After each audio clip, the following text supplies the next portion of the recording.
ओम नमः शिवाय। श्री शिवा नमस्तुभ्यम। आप सभी का स्वागत है आपके अपने एस्ट्रो टीवी यूट्यूब चैनल पर।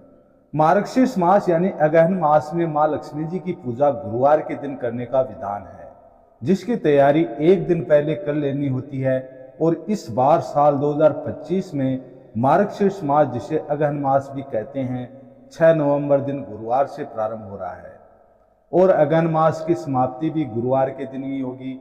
4 दिसंबर गुरुवार को अगहन का महीना समाप्त होगा और इस बार अगहन मास में गुरुवार के दिन मां लक्ष्मी जी की पूजा करने के लिए 5 गुरुवार प्राप्त हो रहे हैं, जिनमें पहला गुरुवार 6 नवंबर को रहेगा, दूसरा गुरुवार 13 नवंबर को, तीसरा गुरुवार 20 नवंबर को और चौथा गुरुवार 27 नवंबर को और पांचवा और अंतिम गुरुवार 4 दिसंबर को रहेगा। जिस दिन मार्गशीर्ष पूर्णिमा रहेगी, इस पवित्र मास में मां लक्ष्मी जी की पूजा की जाती है, मां लक्ष्मी के व्रत रखे जाते हैं।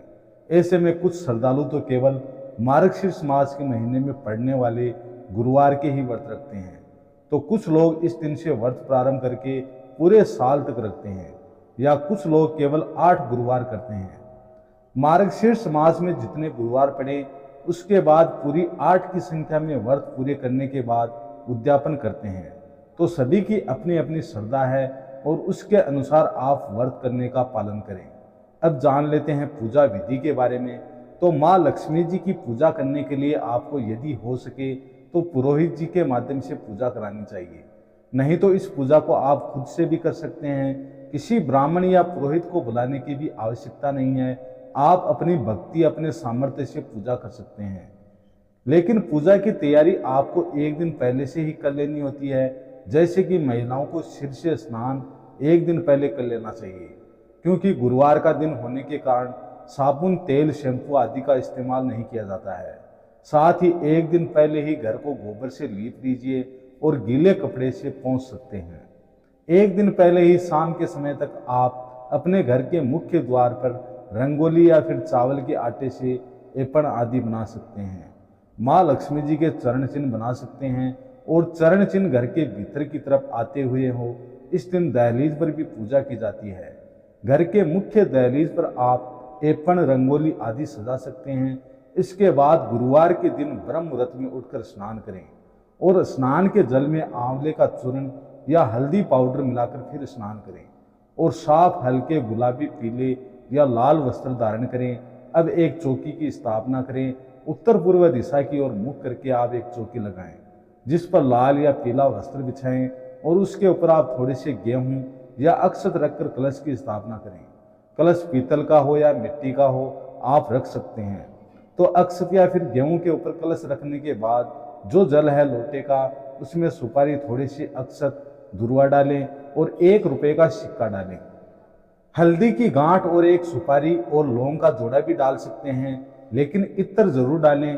कलश पर स्वास्तिक का चिन्ह बनाएं और कलश के कंठ पर कलावा बांधकर उसके ऊपर आम या अशोक के 5 या 7 पत्ते डालकर बीचों बीच एक जटा वाला यानी पानी वाला नारियल रखकर उस नारियल पर बाजार में मिलने वाले माँ लक्ष्मी जी के मुखौटे या चेहरे को बांधकर चिपका दीजिए और कलश पर हल्दी, कुमकुम का टीका लगाएं और जितना बड़ा कलश है उसके हिसाब से उस कलश पर लहंगा भी बांध दें। इस तरह से हम कलश के ऊपर माँ लक्ष्मी जी की स्थापना कर लेंगे और साथ ही नारियल को माँ लक्ष्मी जी मानकर, माँ लक्ष्मी जी का स्वरूप मानकर उनके ऊपर लाल चुनरी भी चढ़ा देंगे। श्रृंगार भी कर दें। श्रृंगार की सामग्री जैसे चूड़ी, बिंदी, मंगलसूत्र आदि अर्पित करें और चौकी पर माँ लक्ष्मी जी की एक प्रतिमा या तस्वीर की स्थापना करें। साथ में गणेश भगवान जी की भी स्थापना करें। चौकी या मंडप को सजाने के लिए धान की बालियां और आंवले की टहनियों का भी प्रयोग किया जाता है। इसके अलावा मंडप या चौकी के चारों ओर सुंदर रंगोली भी बना सकते हैं और गंगा जल का छींटा देकर भगवान गणेश और माँ लक्ष्मी जी को स्नान का भाव कराने के बाद धूप दीप जलाएं और उत्तर दिशा की तरफ मुंह करके आपको हाथ में थोड़े जल और पुष्प लेकर व्रत रखने का संकल्प लेना चाहिए। आपको जितने भी गुरुवार करने हो उतने व्रत का संकल्प आपको पहले दिन ही लेना होता है। अब ओम श्री गणेशाय नमः कहने के बाद आप आचमन करें। सबसे पहले हाथ में, दाहिने हाथ में थोड़ा सा जल लेकर ओम केशवाय नमः है, फिर आचमन कर लें। ओम नारायणाय नमः कहकर जल का आचमन करें, यानी दाहिनी हथेली पर 1 बूंद जल लेकर उसे आपको ग्रहण करना है, उसका सेवन करना है। फिर तीसरी बार में ओम माधवाय नमः कहकर आचमन करें। 3 बार आचमन करने के बाद एक बार फिर से ओम गोविंदाय नमः कहकर अपने दोनों हाथ धो लीजिए। अब माँ लक्ष्मी जी को एक पुष्प की सहायता से जल का छींटा देते हुए स्नान का भाव करें। फिर उन्हें हल्दी कुमकुम लगाएं, ताजे फूलों का हार अर्पित करें, यदि हो सके तो कमल का पुष्प अर्पित करें, धूप दीप जलाएं और माँ लक्ष्मी जी के मंत्रों का जाप करें, कथा का श्रवण करें। सबसे अंत में श्री लक्ष्मी चालीसा का पाठ करें। माँ लक्ष्मी जी के नमन अष्टक महालक्ष्मी नमन अष्टक का पाठ करें। धन सुख समृद्धि की कामना से श्री कनक धारा स्रोत का पाठ करें या सुने। सबसे अंत में कपूर जलाकर आरती उतारें और फिर सच्चे मन से माँ लक्ष्मी जी को प्रणाम करें। फिर भोग लगाएं। सुबह के समय आप फलों का या दूध से बनी मिठाई का भोग लगा सकते हैं। शाम के समय एक बार फिर से पूजन करें और यह पूजा शाम के सूर्यास्त पहले पहले कर लेनी चाहिए। यदि समय हो तो दोनों समय ही आपको कथा का पाठ करना चाहिए, नहीं तो शाम के समय आप धूप दीप जलाकर माँ लक्ष्मी जी की पूजा करें और माँ लक्ष्मी जी को सात्विक भोजन का या खीर का भोग लगाएं। इसके अलावा इस दिन 18 पूड़ियाँ बनाकर उसको खीर या हलवे के साथ में माँ लक्ष्मी जी को अर्पित करके एक हिस्सा गौ माता के नाम से निकालकर, एक हिस्सा छोटी कन्या के लिए निकालकर और छोटी कन्या को खिलाने के बाद में यदि आप गुरुवार के व्रत में अन्न ग्रहण कर लेते हो तो आप इसको प्रसाद रूप में ग्रहण कर सकते हैं, नहीं तो इसे प्रसाद रूप में अगले दिन ही भी पारण करते समय ग्रहण किया जा सकता है। जो लोग किसी भी प्रकार का अन्न गुरुवार के व्रत में नहीं खाते वह केवल फलाहार करें या दूध का सेवन करें। नमक का सेवन माँ लक्ष्मी जी के व्रत में वर्जित बताया जाता है, लेकिन ऐसे बहुत से श्रद्धालु हैं जिनकी श्रद्धा होती है व्रत रखने में, लेकिन नमक का सेवन जिनके लिए बहुत ज़्यादा ज़रूरी हो वह सेंधा नमक से बना हुआ फलाहार कर सकते हैं। जो भी भोग आप माता रानी को लगाएं उसे आप परिवारजनों में प्रसाद रूप में ज़रूर बांटें। गौ माता का हिस्सा यदि हो सके तो उसी शाम को खिला देना चाहिए, नहीं तो अगले दिन भी आप गौ माता को उनका हिस्सा अर्पित कर दें। जिस चौकी की आपने स्थापना की है, जो कलश की स्थापना की है, बहुत से लोग तो पूरे अज्ञान मास में इस चौकी को अपने घर पर स्थापित किए रहते हैं, जिनके घर में नियमों का पालन होता है, क्योंकि गुरुवार का व्रत रखने वाले भक्तों को लहसुन प्याज का सेवन नहीं करना चाहिए। लेकिन जिनके साथ ऐसा करना संभव ना हो वह लोग अगले दिन सुबह स्नान करके चौकी हटा सकते हैं और चौकी हटाते समय आप कलश को हटा दीजिए।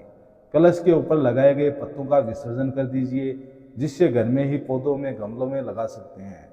जल को भी इसी तरह से आप घर के सभी हिस्सों में मुख्य द्वार पर छिड़कने के बाद में आप उसका बचे हुए जल का विसर्जन कर घर के ही पौधों में कर सकते हैं।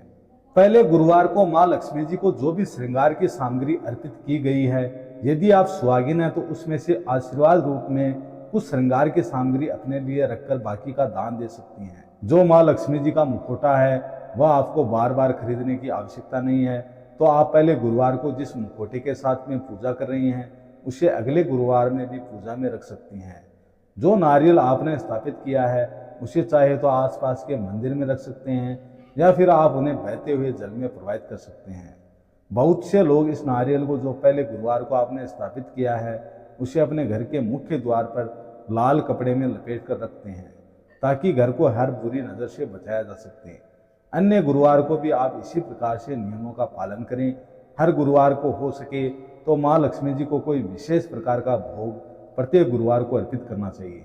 अगर किसी गुरुवार को आप खुद से पूजा ना कर पाएँ, किसी कारण से अशुद्धि होने के कारण, तो परिवार के अन्य सदस्य भी आपकी जगह पूजा कर सकते हैं। तो ये थी आज की वीडियो, आप सभी को पसंद आई होगी। आप सभी से निवेदन है, चैनल पर नए हैं तो चैनल को सब्सक्राइब कीजिए, वीडियो को ज़्यादा से ज़्यादा लाइक करें, शेयर करें। ओम नमः शिवाय। श्री शिवानमस्तुभ्यम।